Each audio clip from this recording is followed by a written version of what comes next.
This episode is brought to you by Small Space Pilates, an online community of live classes and videos consisting of Pilates, strength, and stretch classes that help you become longer, leaner, and stronger.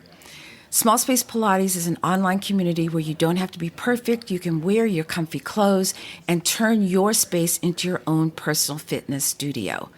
To learn more, go to smallspacepilates.com, and remember, it's not just a class, it's a community.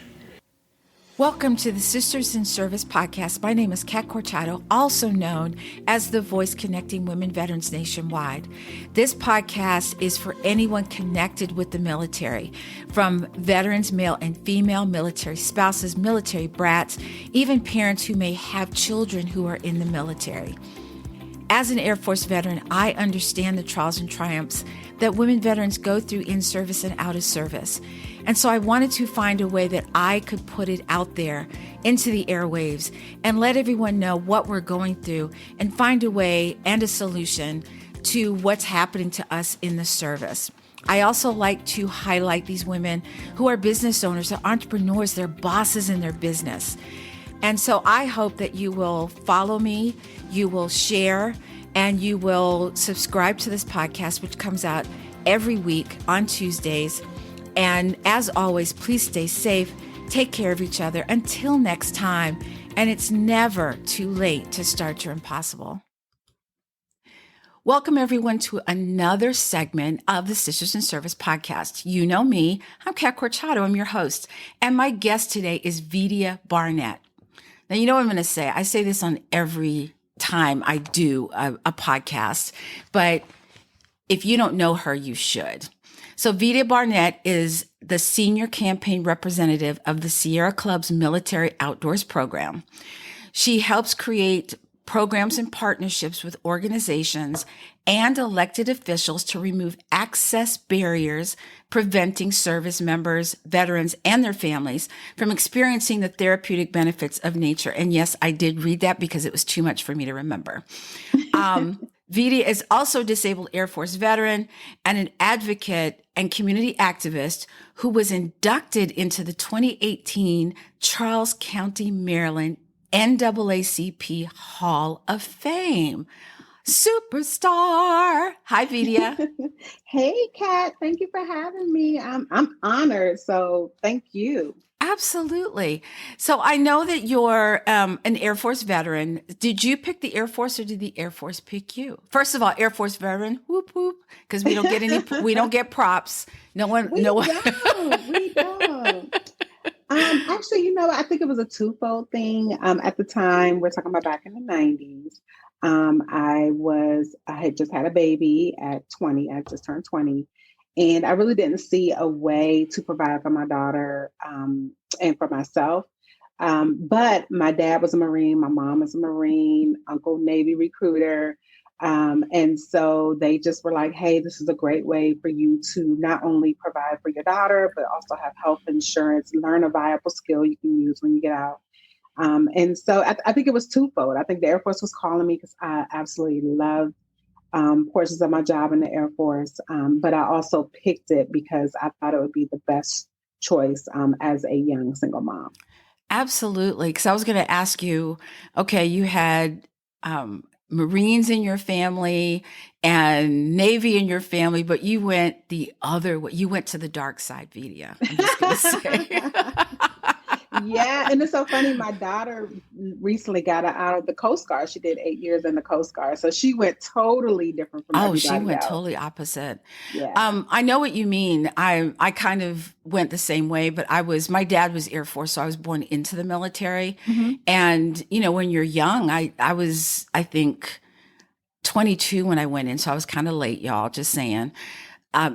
You're sitting there going, what am I going to do? Because, back when I was growing up, parents didn't ask you, oh, you would be so good at this and you're so good at that and you would be a great this. They were just like, look, go out and get a job after you graduate. Mm-hmm. So I was kind of like you because I was a single parent in the Air Force and I needed a job. I needed some breathing room, to think about what I wanted to do, but it took me a whole 20 years to figure that out. Oh, wow. Well, Thank you for saying. your service. I love saying this, and I say this to other veterans. Thank you for wearing the uniform because I understand the sacrifice. So Mhm. thank you, Vedia, for wearing the uniform. What was your transition like? You got out. How long did you serve? I did 4 You years. did 4 years. Yes. What was that? Yes, Was yes. that transition difficult for you, or was it just like jumping back into civilian life for you? Well, the beautiful thing is, I fought for my MOS in the military. So I went into the medical field. And so I was able to get out because I had some great people that I worked with, and they connected me actually with some individuals in the medical field where I lived. So I was able to actually, while I was on my terminal leave, I had 60 days of terminal leave, I actually went into a job. So I had two paychecks coming. So that part was the easy transition, but moving back home after having been on your own for 4 years with your child, that was the tough part. Coming back, leaving as kind of like your mom and dad's baby, and now coming back a woman, that was very difficult for me. Did you feel as though you were a different person coming back home? Like, the things that you used to do, you used to like, and all of that, like it's totally changed. Like people are expecting the expectations of what people thought you were supposed to be and you weren't because you changed. Did you Yeah. find that going back home? Yeah, definitely with friends. Because when I went in, a lot of my friends had gone to college. So I'm coming back not having those connections. They may have gone into sororities. So they had all those connections. Whereas when I came back, there was no social media. There was, none Right. of that. There were no cell phones. So I did not have that connection with my friends that I met while I was in the military. So that Right. that I kind of felt like the odd man out because I didn't know those inside jokes and all that stuff that my friends continue to have because some of them went to college together. So that was really hard to navigate. Did you find that you lost friends because of that? Like because they couldn't or maybe didn't want to connect with you and because they thought you were different as far as coming back? Did you lose friends because of that? Or was it just kind of like, you're still friends, but you guys just didn't hang out like you used to? Yeah, and I think me being a mom made a big difference. So my focus was totally different. It Yes. wasn't on guys and things of that nature. It was okay. I need to make money. I need to go back to school because I have someone to take care To of. support. Hmm. Absolutely. Absolutely. So let's shift gears a little bit and tell our audience, what is the Sierra Club's military outdoors program? So the military outdoors program is a program where we are trying to provide resources, outlets for military members, veterans, and their families. So we're talking about Blue Star families; those are families who they still have members that are still in the military, and as well as Gold Star families. Those are families who have lost someone while they were in the military. What we're finding is there are several barriers to access, especially for military members. One of the things that people don't understand is that sometimes the military individuals don't make as much as we are, led to believe. uh, Right. thankfully, we just got the Lifetime Liberty Pass for free for military members, but that is a barrier. Even Yes. having the money to pay for parking, to access public lands. The other thing is if someone is in a wheelchair, what have you, being able to even navigate these spaces. And so one of the things that the Sierra Club does is we help create legislation and or we get behind legislation that is already out there. So like the VA just rolled out their VA outdoor task force. That was something that Sierra Club was a part of helping to spearhead that and get some of our grassroots work behind that. Those are some of the things that we do. We also have 7 chapters throughout the country. We want to grow it to more, but right now we're at 7, and those various chapters do various things according to the volunteers because we do rely on volunteers to lead these outings. I love that. So when you first got into this, has there always been this um, military outdoors program, or why was it that it was needed? Did someone just say, you know what, we need this to happen? Did military families keep asking for it, but there wasn't a program? Or did you say, we'll build a program and they will come? I think it was a little bit of both. I think for veterans, especially combat veterans, they're not the only ones who deal with PTSD. But I think combat veterans were looking for some form of camaraderie. And then a lot of military members, when they got out, they sought the outdoors and found that the outdoors was therapeutic to them. So, because part of the Sierra Club is conservation and environmental justice and things of that nature, it just kind of aligned with our values to say, okay, we do have veterans and military members who are trying to access, but access is difficult for them, or there are barriers. And so it just kind of, the two married each other. And so I'm really excited, especially I'm the only woman on my team to now come in and find ways that we can incorporate more women, veterans, and military members into the outdoors, because right now we're looking at 90% of white males that are taking advantage of any programming across the country, whether Right. Sierra Club or others. What kind of programs are available? Like, number one. And number two, what is your favorite program under the Sierra Club? Well, I love kayaking. I actually just took a kayaking class. I fell in love with it, and it really depends on who is leading the outings. So there's one chapter that we have. They do what's called pole walking, which I think is fantastic. And it's an actual thing where they teach people how to walk with hiking poles or walking Absolutely, sticks. yes. And so for those who have a balance issue or gait issues or what have you, they're able to show up and have a group of people who look just like them. Because when we think of hiking poles, we're thinking you're, on the Appalachian Trail or Yeah, right. Mount Everest or something like that. But these are individuals who may just be on a paved path, but have some issues with balance. So that's I think that's a fantastic program. That is a But great each program. chapter has their own Mhm. gist of what their volunteers offer. So depending on the environment, where they're located, et Hmm. cetera, will kind of Yeah. dictate what kind of Yeah. activities. Yeah. So we have a chapter in Alaska. So they do something totally different than the chapter, say, in Florida. Yeah, I don't think I'm gonna make that Alaska one. I'm just saying. We were just talking about how cold we were, and she's in Right. Georgia and I'm in North Carolina. Oh man. So when the families come and want to be a part of these programs, are the kids and the adults together when they do it? Well, and some. So in New York, there was a one of our volunteers. She is fantastic, love her with all my heart, Leslie. She led a single mom veteran program, and so they were able to bring their children with them. And so they did ropes, they did climbing, rock climbing. So the kids were actually involved, because one of the barriers that we found is familial. So if we're talking about single moms like you and I were when we were in the military, we want to participate in something. These women were able to bring their children with them. And the children benefit just as much as the moms did.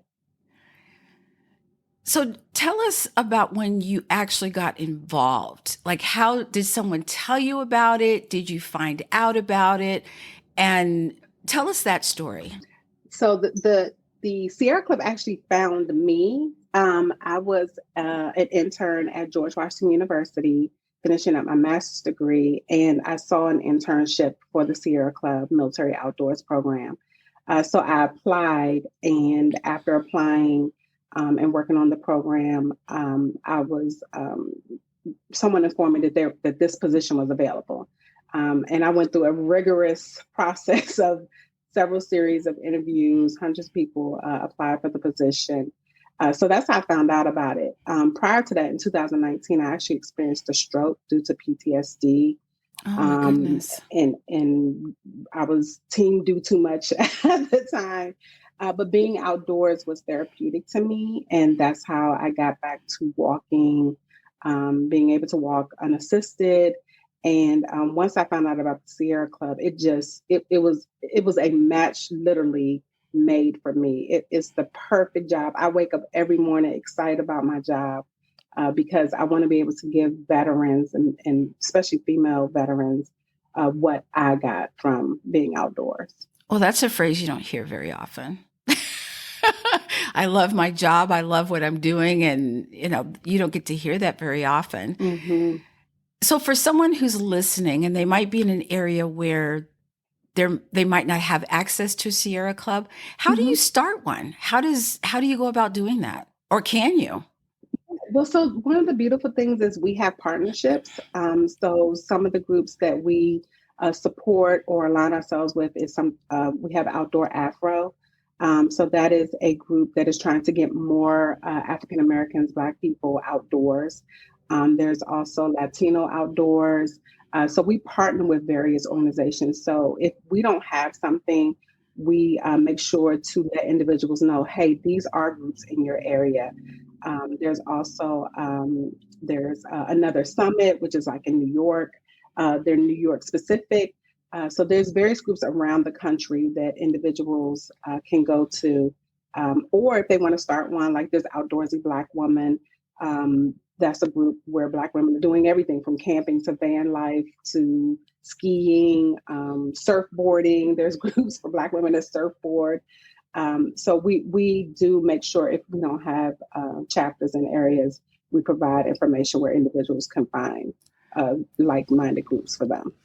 Now, are the activities suggested to you for that area, or do you say, hey, I want to do this? I think this would be cool for our area. Like, do they allow suggestions or do they Oh suggest yeah, yeah, these yeah. activities It's to up to you? the individuals to find groups that align with their values. So something such as there's Healing Waters, which is a fly fishing group for disabled veterans. So if someone's into fly fishing, and they're asking for a particular, the one thing we do say is that we can't vet all these groups because we know there are some groups that have controversial sponsors or things of that Yes. nature that we don't align with. But for the most part, most of the outdoorsy groups I think that deal with veterans are pretty on the up and up, and they're welcoming of everybody. I can't say that all of them are. Right. But yeah, whatever individuals are looking for, families are looking for, if we can point them in the right direction, we're here for that. I love that. I'm kind of thinking it'd be kind of cool to, an all call for women veterans to, congregate in Georgia and we all do something to, Hey, I'm working on something that right would now. be I don't know why We're that trying to just put came to something me. I was like, that'd together. be kind of cool, Yeah, because yeah. women veterans, we get a chance to just meet each other and see each other and we can be outside and do stuff together. And I think that'd be really Exactly. cool. Exactly. I would love to do some. I actually participated in a organization program for women veterans that have PTSD. Um, and for me, it was more stressful because it was so structured and it was ran by civilians. And no knock against civilians, but if you're not, if you don't understand what PTSD is or what it looks like or how individuals, it can be taken the wrong way and people can become offended. But one of the things that we want, and research has shown that peer to peer programming or peer to peer led outings, there is a better chance of veterans who may have substance abuse or alcohol abuse, they don't relapse because they have someone who, has their back, got their six. And so that's one of the reasons why, a lot of our group, especially our military outdoors groups, are led by veterans because we understand the language, we understand what, for the most part, what we've gone through.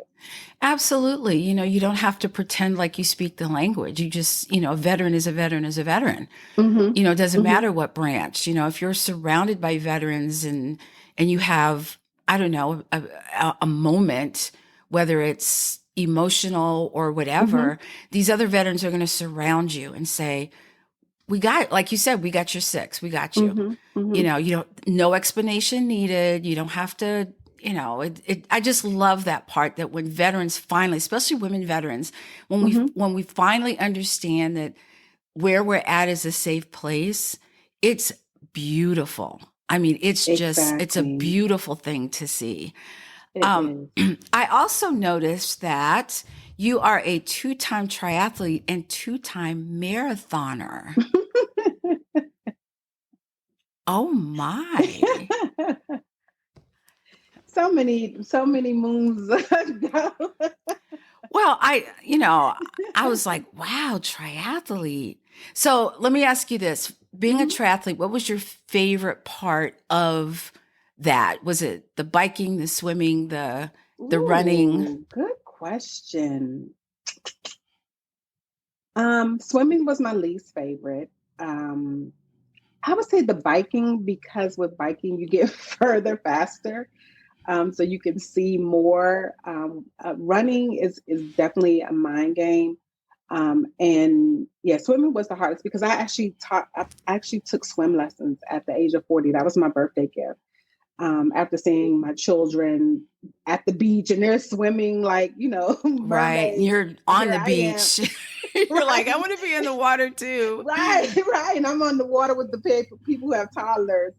So I challenged myself and I said, you know what, I'm going to sign up for swim lessons. I did about 4 months of swim lessons back to back to back. And then after that, I just incorporated that with running. I didn't even know what a triathlon was. And so from there, I said, well, I'm just going to, and I think that's part of the military. Once we get something in our minds, we're challenging ourselves and we're going to go for it. So I'm Yeah, really once we make excited. up our mind to do it, it's like, okay, I'm Hmm. doing this. Yeah, I yeah, think the yeah. hardest part of a triathlon is they put running the very last thing to Yeah, do. yeah. And I'm like, why? Why? It would make sense to do swimming, running, biking. I get Right, that. But right. the running, that's just me. Yeah, But yeah. I did do a half marathon once. I was Okay, helping a friend of awesome. mine. She wanted to learn how to run. And all of a sudden, we're talking about doing races. And she said, let's do a half It marathon. happens like that. And I remember I was talking about it, and someone said, well, what time are you shooting for? I said, the time I crossed the finish line. Listen, my first marathon, I did Marine Corps marathon twice, and I did it under the Fisher House. So I fundraised for Fisher House, but I finished 10 minutes before the Penguin, who was the last person to finish. But I finished, so there was no shame in that. I still got my medal for finishing. But it was a life changing experience for me. Even training for the marathons and the trial, it really does help you become one with yourself. Like you really are having these conversations. Your life is flashing before you. You're questioning. Right. When you're out there, you on hour 4 running. Somebody help me, please. Right, and the only way to get back home is to run back. Is to So run back. Exactly. Exactly. I think one of the things that just really angered me is that my one goal was to not stop. I wanted to keep running, even hmm if I slowed down. But I hmm would see these hmm people walking and then they'd have the nerve to pass me after. And I was like, oh, no, you don't. No, no, no. We're not doing that. We are not doing that. So, Vidya, if someone's listening to this and they're kind of on the fence hmm about wanting to be a part of the Sierra Club, what kind of advice would you give them? Definitely do your research. We have been around. We're one of the oldest grassroots conservation organizations in the world. The beautiful thing about the Sierra Club that I love is that we're progressive. We've actually, if you do your research, you'll see that our founder was not one of the greatest people. And I love the fact that the Sierra Club has come out and put out a statement and acknowledged that and said, we're going to go forward to try to undo some of these things that our founder started the organization, the foundation that he started on. So I love that. Number one, we have acknowledged our past, just like several organizations have, storied past, but they've Absolutely. acknowledged that and said, this is where we are today. This is how we're going forward. And the other thing with that is, see the other things that we're doing. It's not just the military outdoors. We're actually getting behind indigenous groups who are fighting pipelines coming through their sacred lands and things of that Yes. nature. So we are covering so many justice issues that I think it's important to not only just come to us for the military outdoors, but see the other great things that we're doing. See, I would have never thought that until you Hmm. said it. And I was like, oh, wow. So you guys are kind of expanding a little bit, not Yeah. just this, but you're kind of incorporating just life, right? Yeah, yeah. And actually, we're one of I think the military outdoors program is one of the youngest that happened after September 11th. Is when it was brought to light that, hey, we need to do something for our military members and veterans. But yeah, we've been doing the racial justice, environmental justice, conservationism. One of our programs that I'm really proud of is that we're pushing for electric school buses, because there's school buses in every community. Yes. Why not have electric school buses? Because you have kids on these idle buses, the emissions that are coming out of Carbon them. monoxide, all of Yeah, that. Yeah. exactly. So we have a lot of issues that are important to every American, and that's why we serve as veterans. Now, looking back on it, I'm really proud of having served, because I know that, especially as women, we're less than 1% of the population of women that have served. Absolutely. I'm thinking about, getting a group of women together, because there are still women veterans out there who don't or won't acknowledge their Mm-hmm, service. I mean, they even mm-hmm. have people in their own family saying, well, you didn't fight in a war, so you didn't really serve, and Exactly, they don't think they exactly. are veterans. And, when I got out in 2000, it was kind of like that way for me too, because I wasn't Mm-hmm, around an Air Force base or any base. mm-hmm, mm-hmm. And people, unless they, how you're listening, unless someone says something that you're going, are they military? You kind of hear it, but Right. you start to acknowledge what you did, Mhm, you know. mhm. And I finally realized that as a woman veteran, we automatically became members of a club that we didn't know we had entry into. Exactly. Or even knew it existed. It's Exactly. so funny. I was having Yes. a conversation with a girlfriend of mine who's a veteran, and we were talking about how our uncles would talk about, all this war stories and the VA and Mhm. healthcare and the disability checks. And it didn't click for me until, like, when I had my stroke in 2019, and my dad's like, "Hey, you need to get plugged into the VA." And I had no clue. And so they covered all of my care, my therapy, my medication. But prior to that, I just knew I was a veteran on Veterans Day going to get a free coffee, or something of that Right. Yeah, nature. absolutely. I think the one barrier for women, especially, is that I don't know if this has happened to you, but when people say, well, you don't look like a veteran. Mm-hmm, And I'm trying hmm. to figure out I'm like, okay, show me a picture of a woman veteran in the dictionary. I need to look at this picture. Yeah. And I think once we get over that, and I have, because I will stand my ground. They'll say, you're not a Mhm. veteran. I'm like, let's spend some money on that. Right, right, How much right, money would you like to lose? right. I've had people call the cops on me because they swear that I'm driving my husband's vehicle because I Yeah, have, and I think that's part of it. But now I don't care. right, You want to call the right. cops? Let's stand there and call the cops and let's talk about it.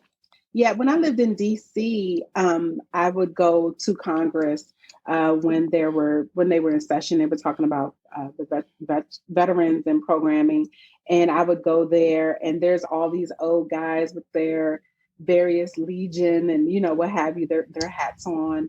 And I've had people say to me, "Excuse me, Miss," they felt like I was an intern, or I worked there, or I was a page or something like Absolutely. that. I'm like, Yes. no, I'm here just like you are, advocating for women veterans. I just don't have that veteran look, whatever that look looks like. And so I've also used that as an opportunity to be able to testify at the Maryland State House and in front of the Maryland State Senate for women veterans in the state of Maryland. So yeah, but I've been in those spaces where they're just kind of like, "Excuse me, can you tell me where it's such?" I'm like, Do "I'm I a look veteran just like I like you work are, here? sir." I don't work here.